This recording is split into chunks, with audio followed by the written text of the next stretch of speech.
20, Angels 5. Your expected approach time 3-4, approach button 17, the altimeter 29097.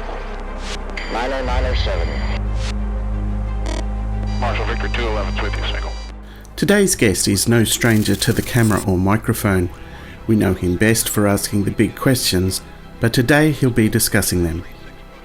Reflecting on recent reports and data, we discuss what the patterns of UAPs suggest, the new Cold War of uncovering the physics behind UAPs, and Australian cases of the Knowles Family, Westall, and correlations between the Westall and Ariel School visitations. This and much more as we speak to Ryan Sprague. 14, 3.9, 72.2, Echo Alpha 64.1. I am Brett Moffat, and you are listening to the UFOs of OZ podcast. For many of us, Ryan Sprague needs no introduction. For UFO Twitter, fans of his very popular Somewhere in the Skies podcast and Mysteries Decoded on the CW network, Ryan is no stranger. It's a pleasure and a privilege to have you on the UFOs of Oz podcast, Ryan. And for those in the audience who aren't familiar with you, and I'm sure a lot of people are very familiar with you already, but can you just tell us about what you do and what really got you interested in the the UFO phenomenon? Absolutely, Brett. Well, first and foremost, thank you for having me as your second guest. That's a tough act to follow, man, with that premiere episode. So thank you. No, thank you. No, it's my pleasure. Thank you so much. Of course. So yeah, my interest in the whole UAP UFO phenomenon really started very early on in my life. I was a teenager, and I had a UFO sighting, and that was kind of it for me, man. I mean, if you want, I can go into detail of the sighting. I've done it a million times, so I'm used to it. But for any of your listeners who may not know my origin, I saw a triangular UFO, or what I perceived to be a triangular UFO, with my father in 1995 in New York State. Yeah, and it floated over a body of water, disappeared, and in those few minutes, it basically changed my life. Yeah. I went on a journey to try to figure out what I saw, what I experienced.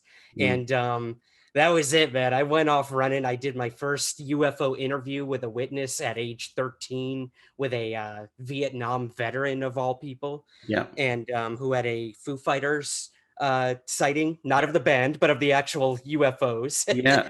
And I was honored that he came to me with this story for the first time ever in his life. He came to me, a 13-year-old kid, and that's when I knew that that's what I wanted to do in the UFO field. I wanted to talk to people and hear their stories. You know, while I think times and dates and descriptions of craft are very important, data is extremely important.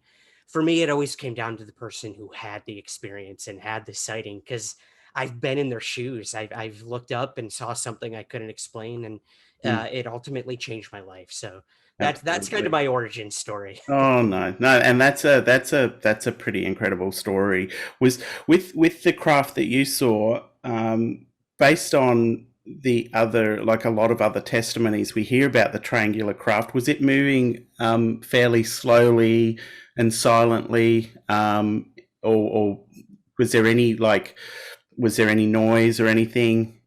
Mm-hmm. Yeah. So it was completely silent to my knowledge.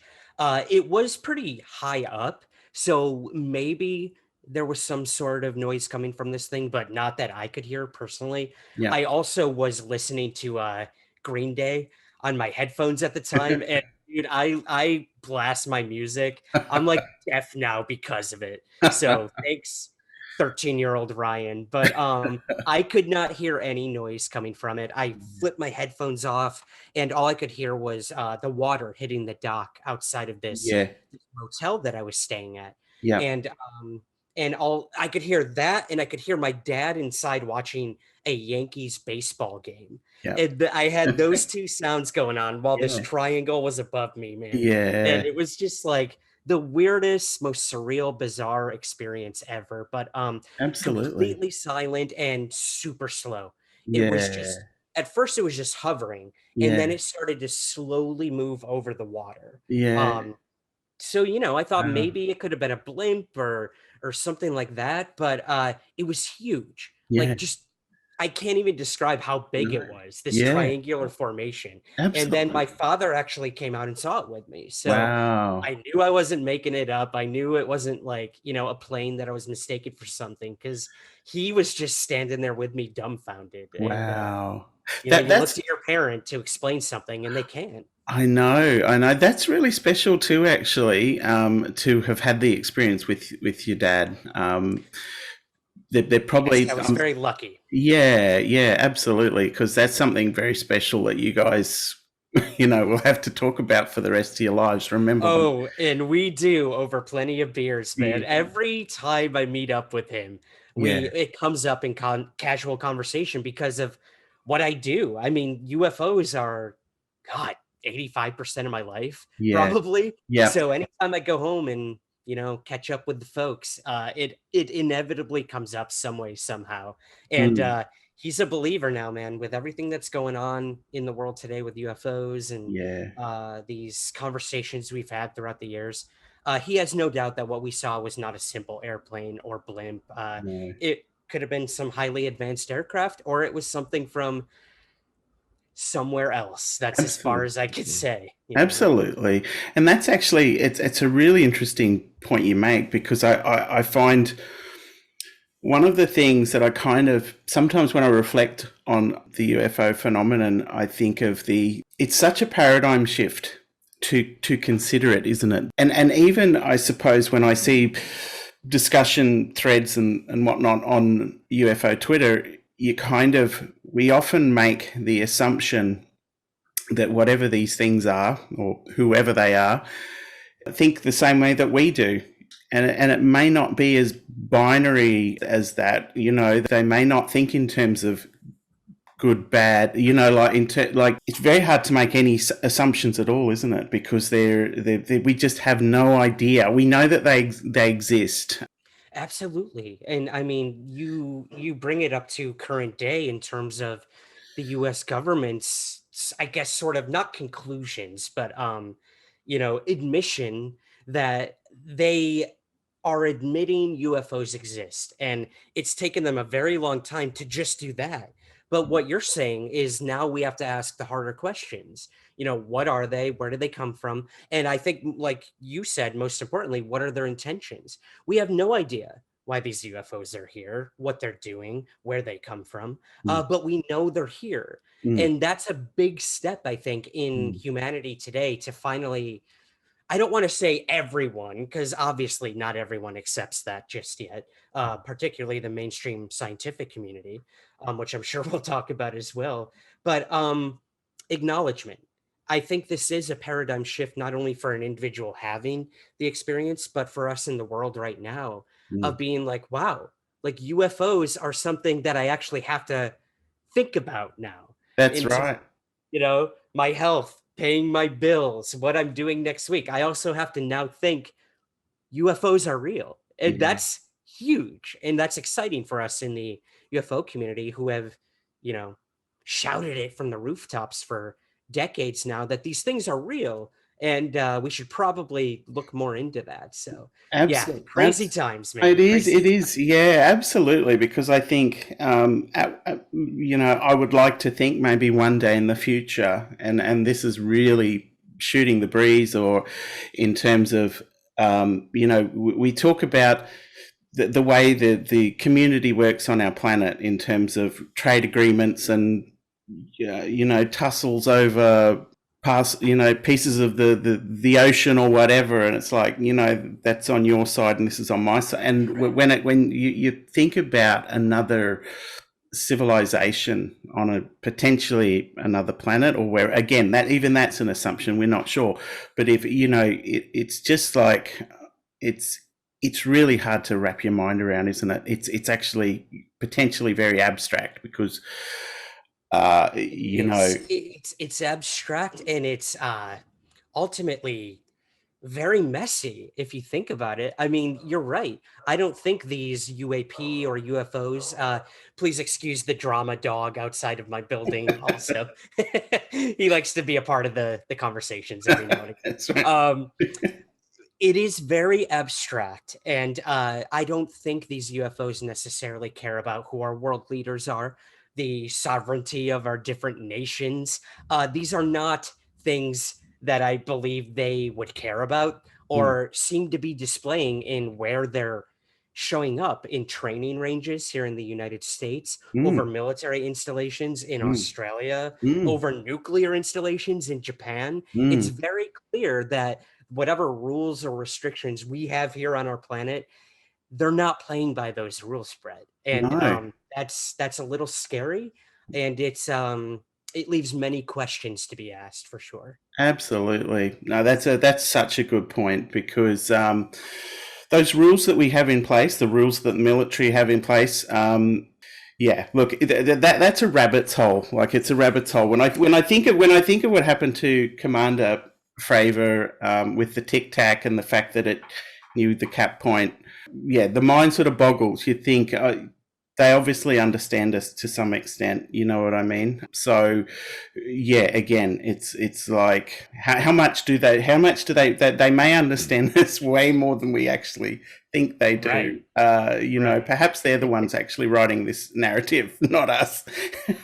That's such a good point. I'm so happy you said that. I do believe, and I've said this in many interviews, that I do not believe in this grand disclosure of any kind by, flying saucer on the White House lawn, or the United Nations coming together and saying UFOs are real, aliens are real. It's never going to happen, man. I just personally don't see that happening. I do believe we are on the timetable of these phenomena, and when they're ready to truly present themselves, or I can't even say themselves, because I don't even know if it is a sentient thing happening. I do believe we are on the phenomena's timetable. I don't want to be sort of overly dramatic and say a cover up, but do you feel like the government is really still trying to run this narrative and really drag this out for as long as it possibly can? I see two things happening, right? And I think it's not as dark syndicate as maybe someone like Stephen Greer would say. I believe there are factions within government in every country who have a vested interest in this topic of UFOs and UAP, not so much just from a national security standpoint, but you got to think government is made up of thousands and thousands of individuals with their own personal belief systems, their own motivations for why they do what they do. So to me, when I hear these things of like a secret group within the Pentagon, or go back to the X-Files days of the literal syndicate of a shadow government, I really think the answer is somewhere in between. I think there are groups of people who, when they have that power within whatever governmental agency they are a part of, or intelligence agency, maybe they, something like maybe what Jacques Vallée would say, like an invisible college of sorts, where after work they meet up at a bar and they say, hey, yo, what's the NSA saying over there, and what's the CIA saying, and the Department of Defense, and maybe they do look into these things a lot more than other people. So for me, I don't think there's some grand cover up within the government. I've never really believed that. I believe things have been covered up because they do not have answers to what occurred. You take Roswell, for instance, probably one of the most famous incidents. And even then, I don't think that the United States Army Air Force at the time, they weren't even the Air Force yet. They were still so young. Of course it would happen. A UFO crash would happen before that. I don't think they truly knew what they were dealing with. No. And what's the best way to sort of cover it up? Say it was this, and then we'll figure it out. Very retrospect look at it. Yeah. And yeah, for me, man, all these things that Elizondo and Sheehan and Greer and individuals are saying now, there is probably some truth to that. And I do trust what Ross has to say on this topic. He is one of the most tenacious investigative journalists out there, willing to cover the UFO topic right now, and to challenge the US government when our mainstream media here in the country will not do that. So again, kudos to him for doing that. So if he is saying that he has talked to individuals who have said these things, there probably is some truth to it, but I don't think they have the answers. I don't think the Pentagon knows what these UAP are. They figured out one case out of 144 that they looked at. So that right there, man, to me screams, we don't know what we're dealing with. We don't have the resources to understand what we're dealing with, and we need to continue looking into it. And you could say that that's a way to continue the narrative that they are. We'll keep looking into it, public, and we're gonna put a staff on this, and we're gonna get implement artificial intelligence and try to understand what these UAP are, and we'll let you know. I don't see it that way. I think this is a way to keep, like you said, keep kind of this same thing going of, we don't know, but we'll figure it out eventually. That's kind of what I'm seeing happening. Also, too, the other thing that probably comes to my mind is that this is like a space race, isn't it? Really, with I think of Russia and China. I feel like there is this race to sort of, I guess, crack the code. Who can understand this technology and exploit it first? I'm so happy you brought that up. I didn't mean to interrupt, but I have read this report, Brett. The 9 pages, or what is it? 7 pages. It's got a cover page and a appendix.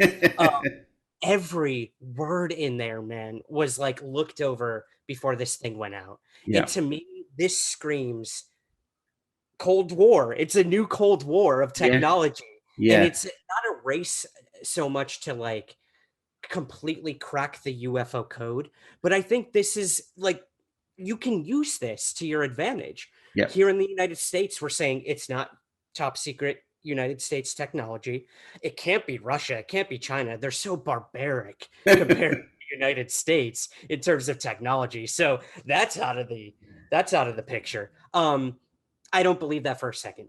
When it comes to highly advanced United States technology, I do believe that a lot of these UAP probably are something like that. And to say to other countries, no, it's not ours. It's not ours. Those other countries are not stupid.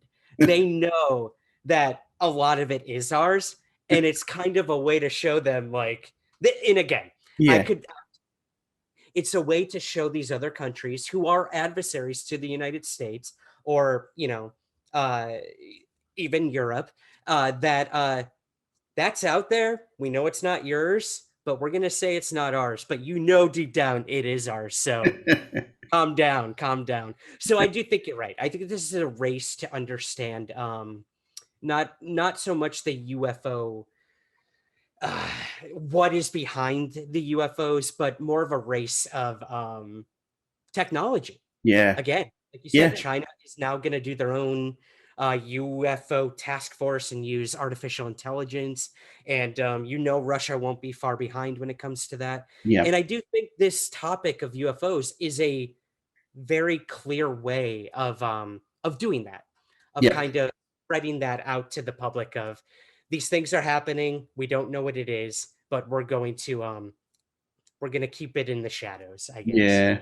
To the average person on the street, like, what are the implications for this? Because the kind of the feedback I get from people is, well, it's I've still got to go to work on Monday. It's it's not changing my life anytime soon. It's like, and I think too, in a lot of people's minds, it's like, these are little green men in spaceships from another planet. So I guess the kind of the narrative, for want of a better word, it really hasn't been explored in great depth in terms of what this could actually mean. Can we talk a little bit about that? Absolutely. I think, one of the first things that I make very clear when I'm interviewed for articles or, different media outlets is always the question. So UFOs, they're real. So aliens are visiting our planet. And that's the first question every time. And it's the first question where I have to be like, no, stop. It's like hitting the dog away. Stop connecting the little green men to these UAP. We don't know that. nobody truly knows that. Maybe I can't say for certain that nobody knows it, but for humanity overall, there has been this intrinsically linked thing between aliens and UFOs since, basically recorded history of this topic. If you want to look at it from the modern UFO era, like you mentioned earlier, sort of the 1950s and early or late 1940s is when this really started to amp up.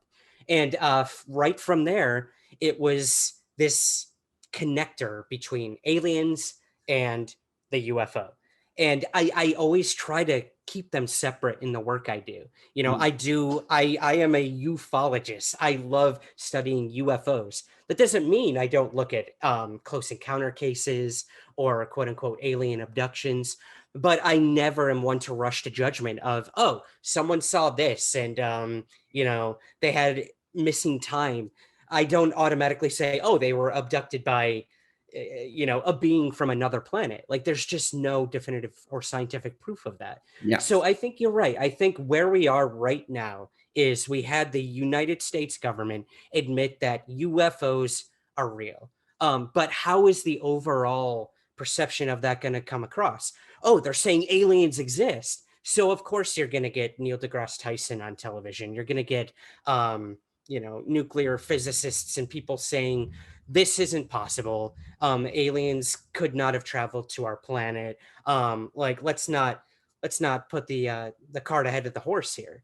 And to me, that's not what we should be asking. When you have a UFO report come out, you should not be having a scientist come on and explaining to us the possibility of intelligent life elsewhere in the universe, because we're not talking about the same thing. You have to start somewhere and then work your way up to that. And I don't think we're there overall yet. I don't think the United States government is. I don't think we as humanity are ready to really go there. And again, they're UAP, they're phenomena. It could be a million different things. Why does it have to be little green men? Yeah. And that's kind of where I am with that, Brett. I don't think people are quite ready to really go there of these are aliens visiting our planet. And look, the media, it just went nuts to the countdown when this report was coming out, because I think a lot of people who don't think about this topic were like, whoa, is the Pentagon going to say aliens exist? And all of us in the UFO community were like, no, that's not what they're going to say. Like, trust me, that's not what they're going to say. It's going to be a lot more mundane than that. And I think a lot of people were let down. And that's, like you said, that's why the media kind of fizzled out with this. It's because the excitement was the buildup to it all. And, every outlet covered it. But now it's like, now what? Now what? Yeah. Because I think, like, for me personally, I think the implications on just what we do know, the very little we do know, is extremely compelling. But do you feel like the actual narrative is so complex that it's hard to tell in a simple way? The media is so used to communicating with I guess the broader community in such a sort of a narrow way that this is almost a bit beyond the way they're used to talking to us. They can't tell this story in 500 words, or less, kind of thing. Yes. It's just got too many tentacles, I guess. Absolutely. The mainstream media is not ready to cover this topic in the way I personally think it deserves. And that is why you have independent journalists going there. Yeah. And I take, for example, The Debrief, a website that I work for. I'm a little biased, but willing to cover these topics, but also to very strict journalistic standards. Yeah. So, we're not out there saying that, again, that aliens are visiting our planet. We're saying, hey, these intelligence officials came to us and said, this is what they know. And this is what they've looked at. So I think you're right. I don't think that we're any closer to answers than we were before this report came out. And I also don't think that that any government is really ready to answer those questions. No. I guess the way I could sum it up very easily. I, as a ufologist, don't think I'm ever going to know the true answer to the UFO question. And I'm completely fine with that. Yeah. I think, the reward comes in the journey and the people I meet along the way and some of the answers I might get. Because, hey, man, like we might figure out one UFO, but we're not going to figure out all of them. Yeah. So there you go. I think the topic is that sort of octopus that you mentioned, and that if you're looking to CNN or 60 Minutes to give you the answers, it's simply not going to happen. But I do applaud the journalists within those mainstream outlets who have tried. Several here in the United States on NBC, and I do think the 60 Minutes segment was incredible, and also the 7 News Spotlight documentary in Australia. It was those are what give me hope. That mainstream journalists, they get it. And they know something's going on and they're working within the structure of the mainstream outlet they're working for. But look, Ross may have gone on 7 News Spotlight to do that, but he's also going on all of these UFO podcasts and talking to alternative outlets about it, because he knows that's where the true research is happening. And even the government has admitted, dude, that they come to us for answers, which astounded me. I asked Elizondo that. I'm like, are there, like, I see all these weird Twitter accounts showing up out of nowhere. Like, I know I didn't just gain 300 followers, because they liked my last podcast episode. What's going on there? And he said, absolutely. Those are government people, and they're coming to you guys to figure out what this UFO thing is, because they have no idea what's going on. Yeah. Well, there's a lot, absolutely. And that's what's amazing about UFO Twitter is there's a lot of dots being connected there. And that's what's so good about what the debrief does is it's very much committed to this conversation as it unfolds, as well as all the other things on the periphery, which are kind of happening all over the place in terms of science and developments in terms of science and things. Well, Brett, let me just add to kind of put a pin on your question. You said science, and I think that is the key to all of this. I think the next step when it comes to the government looking at this topic is inviting the scientific community to come in, ridicule aside, and look into the UFO topic. Look at these videos and try to understand the physics happening in them and try to reverse engineer what we're seeing in terms of, wow, we may have discovered a new law of science here and how this UFO is displaying itself and the things that it's doing. And talk to the pilots. Talk to the people who experience these things instead of going on TV and saying they saw, a crack in their cockpit. Oh, I know. Or they saw Venus or something. Venus. I know. It's like, it gets ridiculous, doesn't it?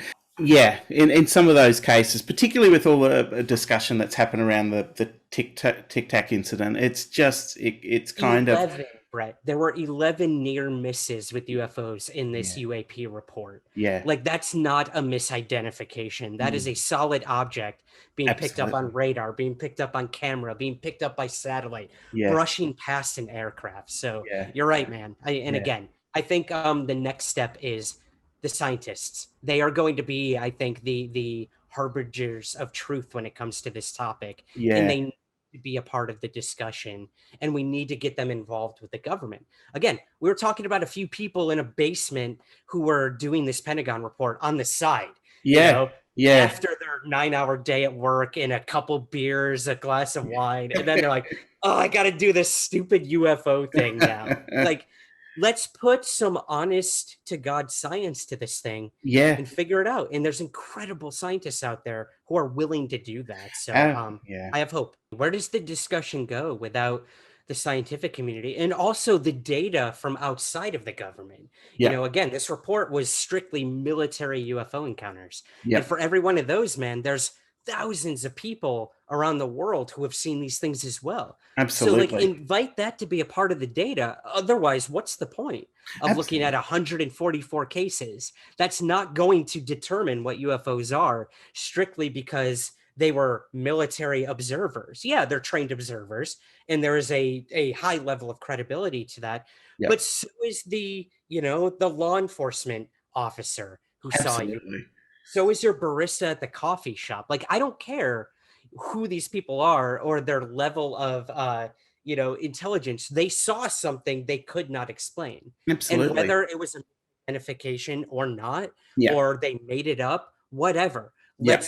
Let's wade through that eventually, but at least let it be a part of the data. And that's not what the United States government is doing right now. So I think they're kind of, they're really shooting themselves in the foot when it comes to only looking at military stuff, in my personal opinion. There's so many compelling cases out there that I don't think have come to light. That I've sort of come across. Like I know we've got some amazing researchers who've done a ton of work on many cases, but there was one I was going to just discuss with you, the Knowles, which is very close to home, the Knowles family case. Yes. Would you like to tell us? Have you? Oh, sure. Yeah, man. This is a case that I've come across in the past, probably 2 years or so ago. So it's fairly new to me as well. And again, that's because I think a lot of us here in the United States, we look at Roswell, we look at, all these cases that happen here, and we tend to not look elsewhere. So I think it's really important that all these other cases get covered. And, for me, the Knowles incident was one of the big ones. And if you don't mind, I actually have my notes here, so I might refer to them a little Absolutely. bit. No. Right. I've got some notes we can cross check out. I've got some notes perfect. As well. So I know, and I have looked into that case a little bit. So it'd be really interesting to have a chat about it. Okay, cool. Yeah, and please stop me if I'm incorrect on anything. But this was January of 1988. Yeah. The Knowles family were driving from, I believe it was from Perth to Melbourne. It was Faye, the mother, Patrick, Wayne, and Sean, her sons, and their 2 dogs.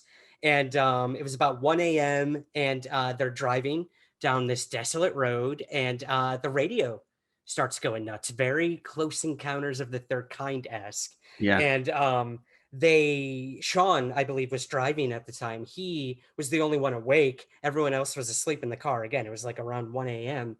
And he notices a light off in the distance coming at him, and fairly quickly. And he's a little, on edge. It's like veering into the lanes and whatnot. Yeah. So he wakes everyone up in the car, and he's like, hey guys, brace for impact, possibly something's about to happen. And the light's coming at him, and then it starts lifting off of the road, so it clearly wasn't a vehicle. And this light went over their car, and they start freaking out.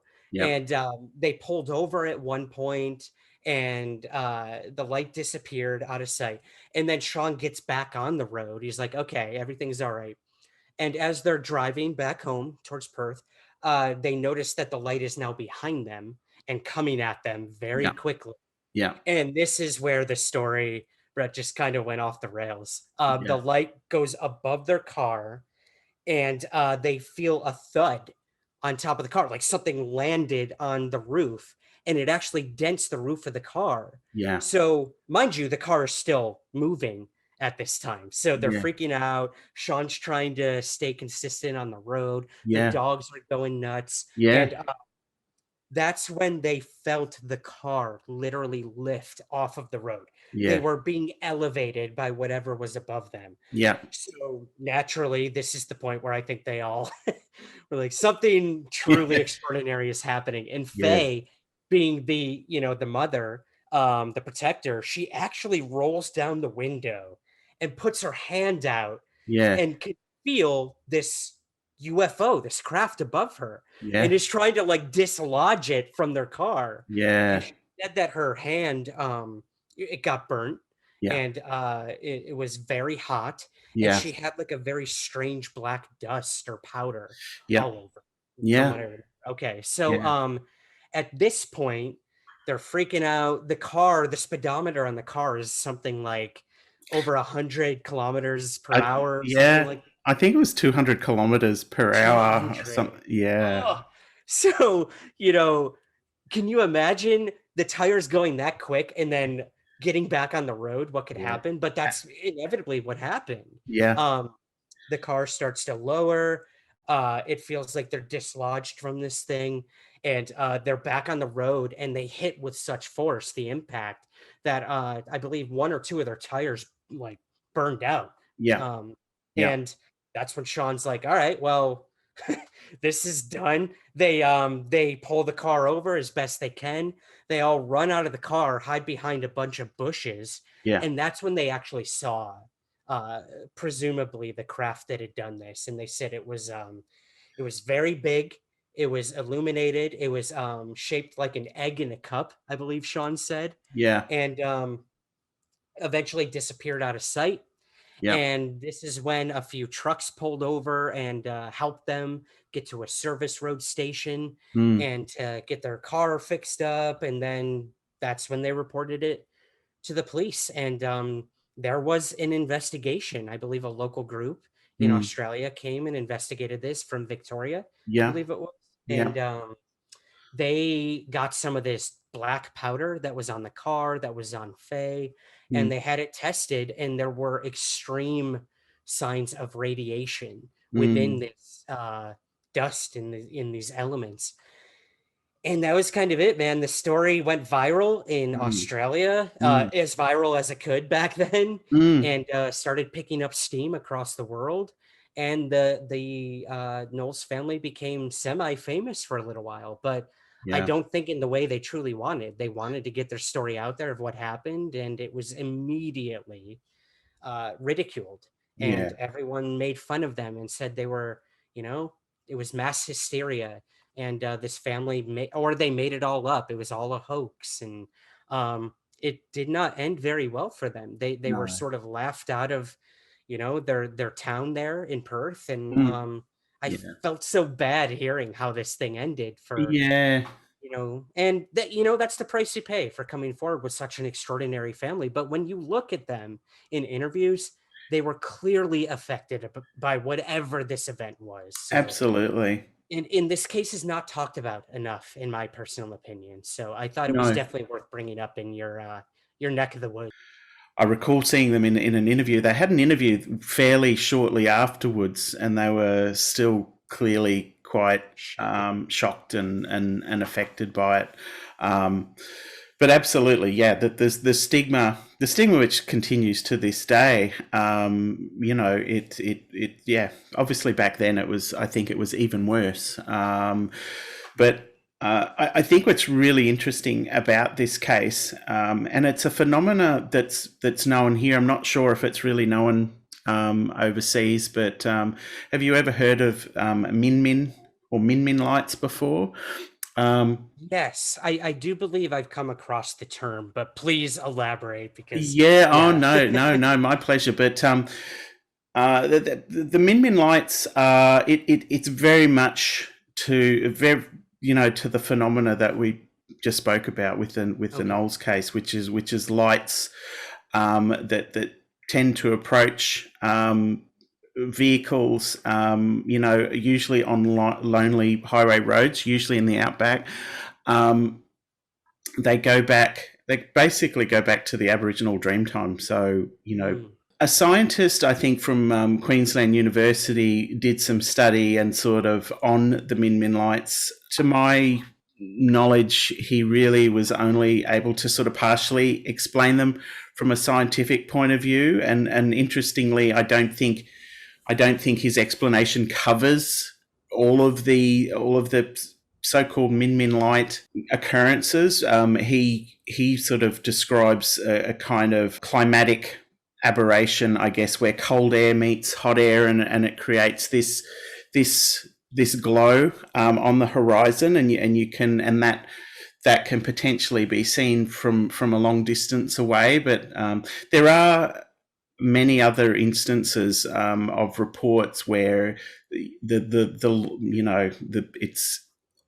not just in the distance, that literally these things sit behind cars or right. semi-trailers and whatnot. So I think and affect the vehicle. Absolutely. I mean, yeah, that definitely. really caught my attention too. And I'll just refer to Joe Rogan's podcast, which was, I think, number 1574. Jacques Vallée spoke about the patterns. What do the patterns tell us?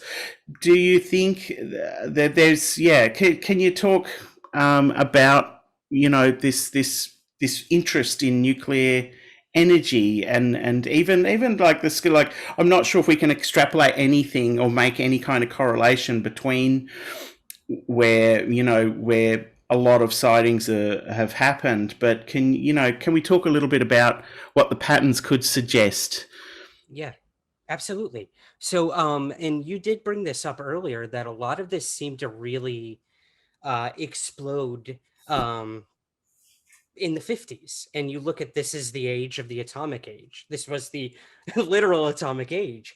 And you did see a huge influx of UFO reports coming in around when the United States detonated the first atomic bomb.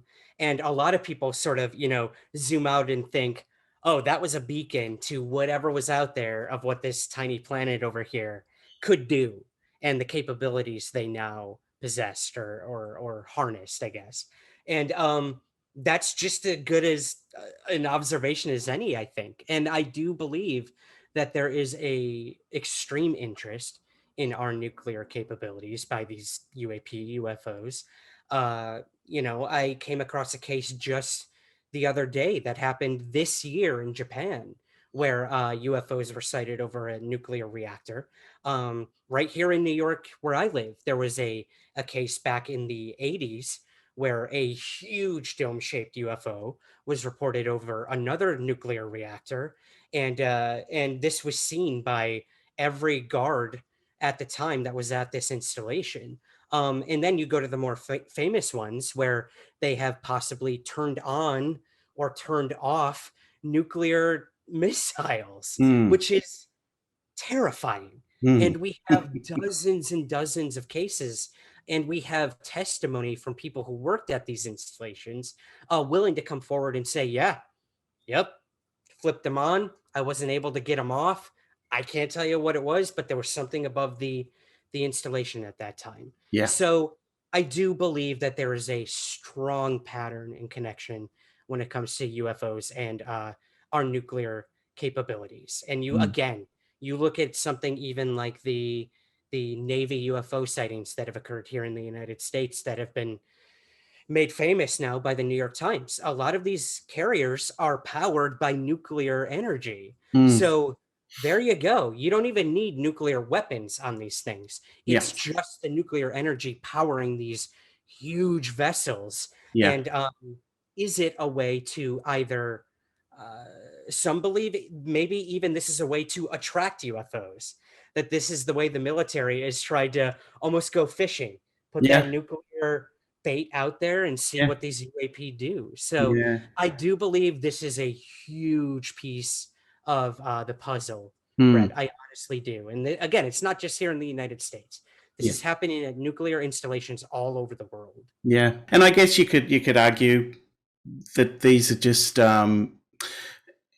sort of random events, but they don't appear to be random events. Like, definitely when I think of like the parallels between the Ariel case and the Westall case, they were clearly multiple UAPs. In Ariel, one actually landed, and the children apparently got very close to a being. In Westall, I really get a strong feeling that if Westall was to play out and the UAP didn't take off and fly away, because apparently I'm not sure how many of the children got close to that particular UFO. I know one girl got close enough to actually feel the heat, and it was I almost get the feeling if that was to play out, that potentially that may have been the objective. And I know that's a grand assumption, but it was just interesting that the UAP decided to approach a school and land right next to a school where there's school children. So it kind of, I guess what these instances suggest to me is that what's ever behind the UAP actually understand us a lot more than what we think, potentially. They understand what nuclear energy is. That's obviously of great interest to them, but also too, to land at a school. And I could even, use the Fravor event where they knew where the cap point was going to be. So there's obviously an intelligence behind this, isn't there? That apparently understands us. If this technology is hundreds, if not thousands of years more advanced than us, then just thinking outside of the nuts and bolts of what these things are and what they can do, when you think of that more broadly in terms of what the possibilities are in terms of technology, I suppose, for want of a better word, that they may know exactly, on a very, very deep level, much more about this planet and much more about us than what we know ourselves. Or, Brett, they are us. I always love going there because I feel it's a lot more possible than a lot of the other explanations. Again, like, clearly I'm no quantum physicist, or I haven't taken time travel 101 advanced courses or anything like that. But I mean, I think you're right. There is an intelligence behind a lot of this that seems to be either precognitive or so far advanced that, yes, they are able to read our emotions or our thoughts. And I love that you brought up these two school cases, because I think there's a reason for that. I do believe that these two events are somehow connected. It might not have been the same intelligence behind them. There was a gap of something like 30 years between them. Maybe Westall was, like you said, the failed attempt of a close encounter. They didn't quite get there. And then they came back in 94 to Zimbabwe and it finally did it. But who knows, man? But I think the important thing here is that they presented themselves to children. And I think that is something that we don't look at a lot, because we tend to believe that children are, making stuff up all the time or mistaking things. And for me, I actually really value testimony from children, because I believe they will not filter themselves as an adult would when they see something like this. An adult would try to find every conventional explanation before saying, I just saw an alien craft land and a little dude running around the disc part of the craft and then get up and leave. Like, who's going to believe that? So when these 200 or so kids in Westall said that they saw this, or the 60 kids in Zimbabwe said they see that, I tend to believe them more than I would an adult saying it, because they aren't filtering themselves. Absolutely. They aren't afraid to say something. I live here in New York, and there's little kids on the subway platforms who might see some unfortunate homeless person peeing in a corner and saying, Mom, look at that person peeing, whereas an adult would look away and just not be a part of the situation.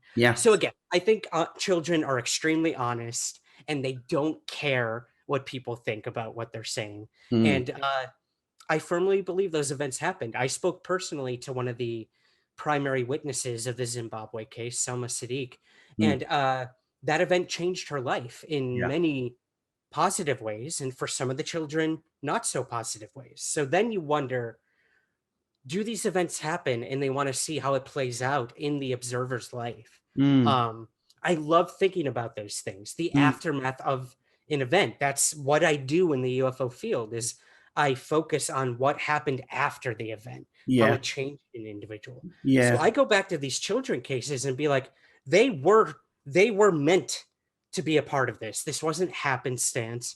They wanted the children to experience this and see how it ultimately affected them 20, 30, 40 years down the line. Again, that might be going really out there, but hey, again, it's just a theory that I think might lend to some answers eventually. I don't know. Absolutely. And no, I don't think it is. I think it's really important to have those, to have that conversation, because it's the data, which for that particular case, like the Zimbabwe case, the data really is in the eyewitness testimony and what those children felt like, that they all reported this sense of calm, but also a sense of that the alien, I'll just use the word alien, but was communicating, got to get rid of technology, it's not good, need to look after the planet, like that. They all reported a very, very similar feeling, and then they said it just disappeared. Those feelings just disappeared, and obviously the UAP left, the being left, the UAP left, but like it's that was unanimous. I think in terms of the ones who got close to that being, they all reported very similar feelings. So there's an idea of gifting, Brett, I think, that we can look at too. There are people out there who believe the Roswell UFO crash was a gift to humanity, the technology, that maybe there weren't beings in there, or maybe there were, and they sacrificed themselves for the furtherance of science here on this other planet. Be like, here's this. Let's see what you do with it.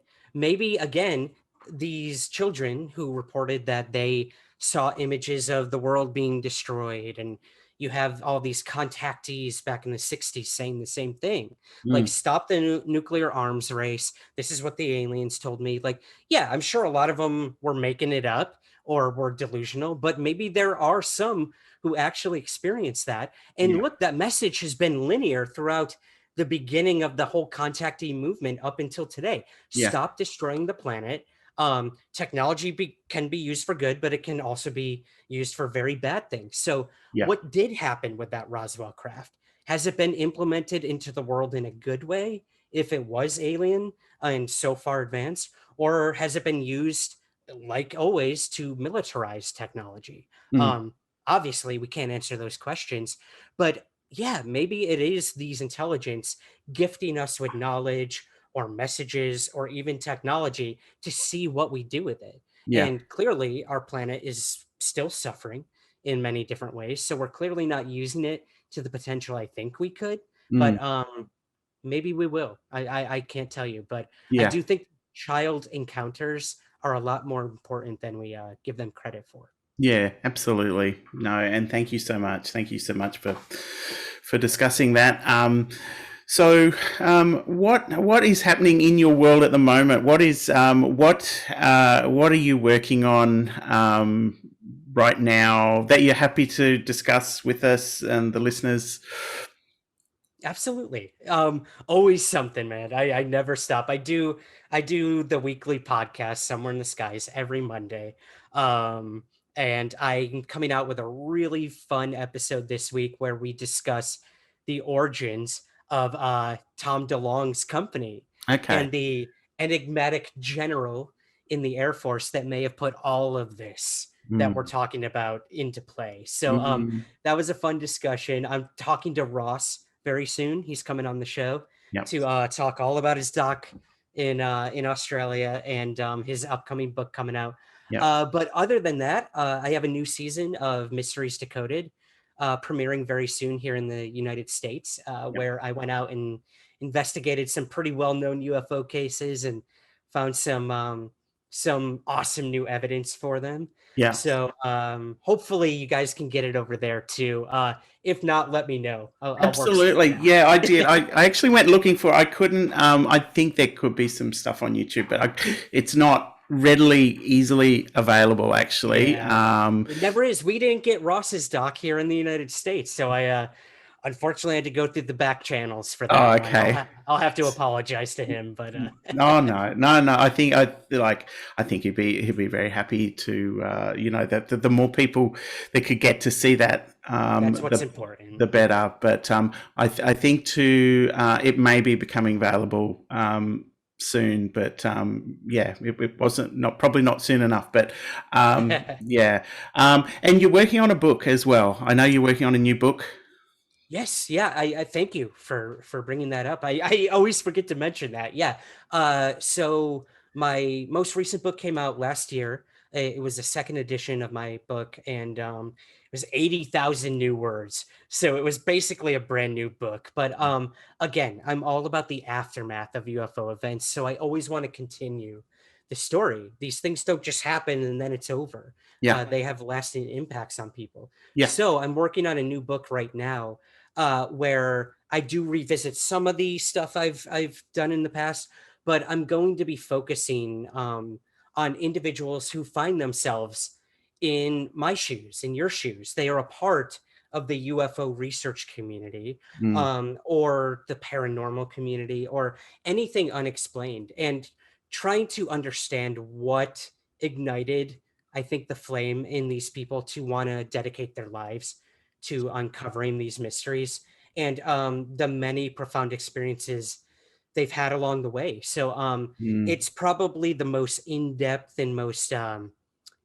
intimate thing I've ever written. I'm meeting with each of these people and really going deep into their lives, whether it's through their belief systems or just everything you could possibly think of, and how it connects to what they're doing today in these weird worlds we find ourselves in, Brett. So I'm excited. I can't say when it's going to come out, but I'm working on it diligently, and I really think it'll contribute something new to the conversations we're having. That's really exciting. And that's a really interesting topic in terms of the aftermath. And it makes me wonder, do you feel it affects everyone differently based on their own belief systems, or do you feel like do you look at all the stories and cases you've investigated in terms of the aftermath and how people feel? Do you feel there's any correlation to those in terms of they experience similar feelings, or do you just feel like it just kind of just changes their outlook on the world? Yeah, I mean, there's definitely patterns, and a lot of it has to do with language and how someone interprets the experience. So I definitely found patterns within like the actual words people use to describe what they experienced, and then it just opened up from there. So yeah, I did find patterns, but I think what was more exciting was the broadness of it all and the weirdness of it all. A lot of these people couldn't really describe what they experienced in very simple terms of, it was an alien who abducted me, or it was an angel and it was a miraculous experience.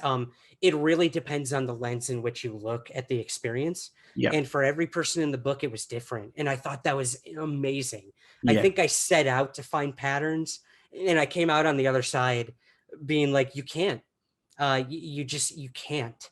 And we are creatures of habit and pattern, and we look for those. And the more I dug, the more I realized that's not what we're dealing with. I don't think we're meant to truly find a pattern with all of this. I think it's a singular experience for the person having it, and it's how they either embrace it or deny it that ultimately will affect them and humanity overall. So that's kind of where I'm at, man.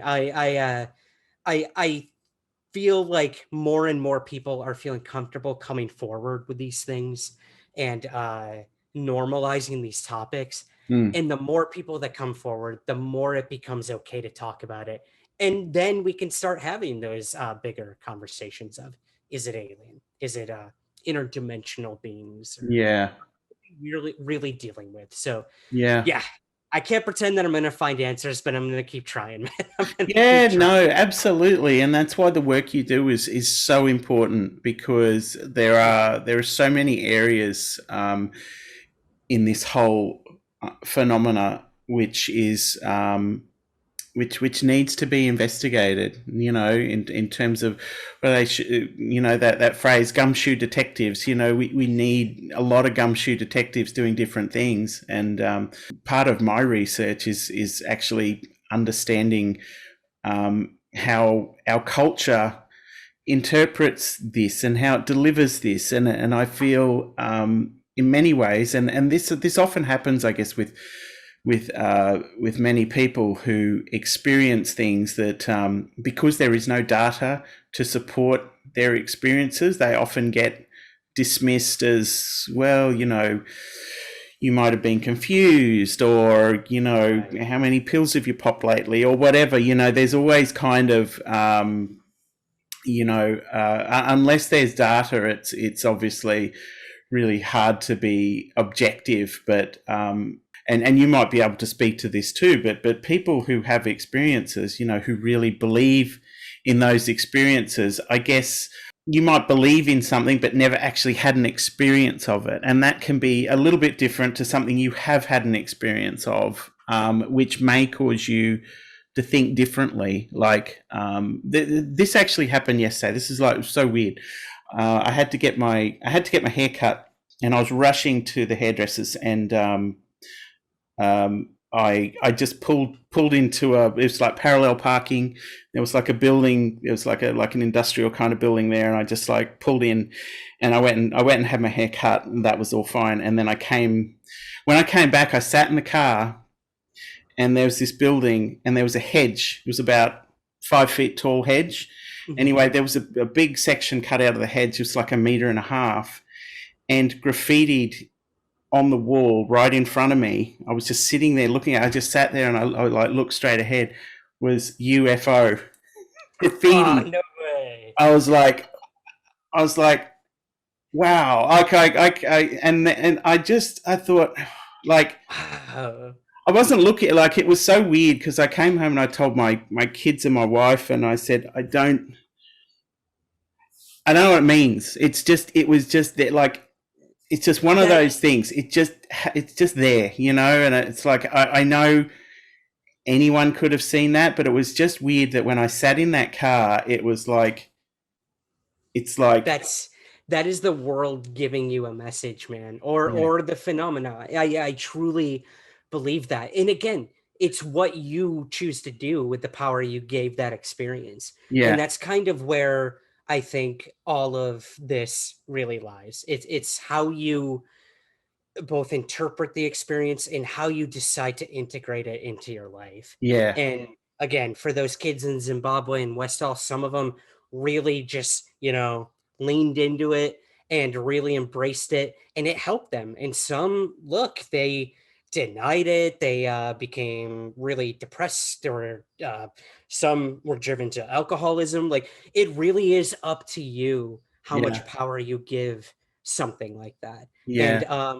And I think that's awesome. I think that was a sign. Or it could just be complete happenstance, you know? Absolutely. No, I felt it was a sign. That's why I felt compelled to tell you, because I love that. Thank you for sharing. I don't know about you, but, you know, I have to take breaks from UFO Twitter every now and again. I have to admit. Yeah. I just feel like it's too much information. I feel like unless I can separate it, my brain needs to process things, and and sometimes it can't process stuff.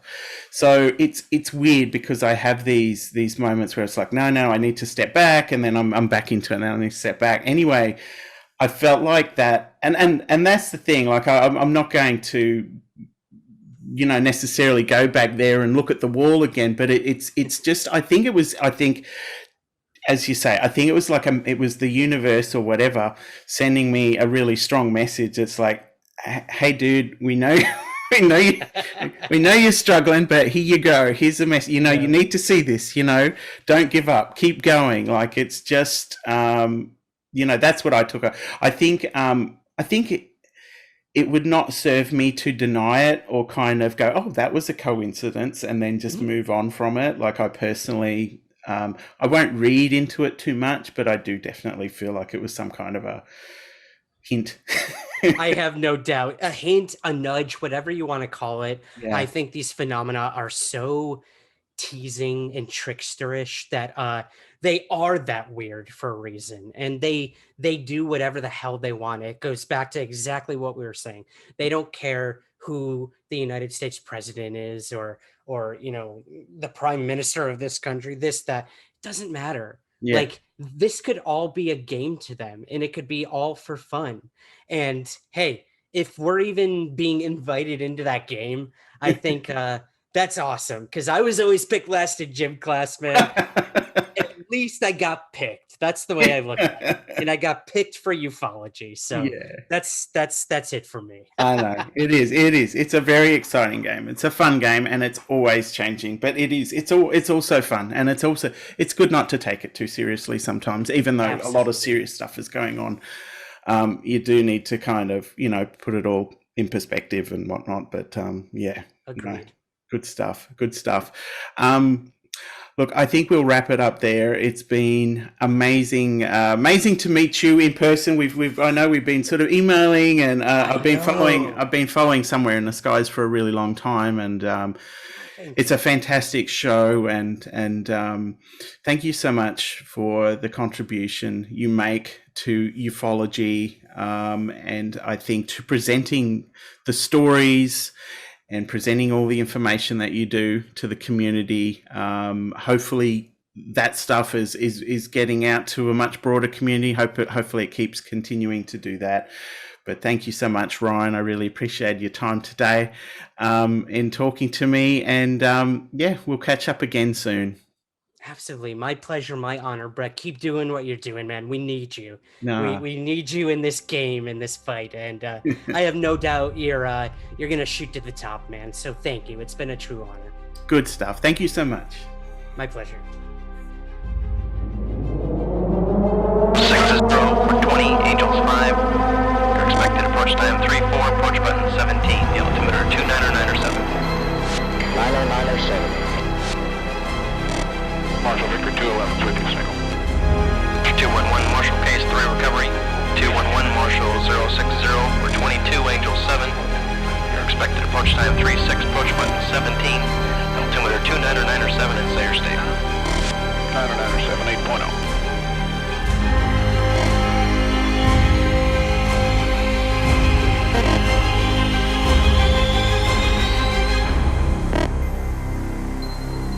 With Hayes, divert altimeter 29092.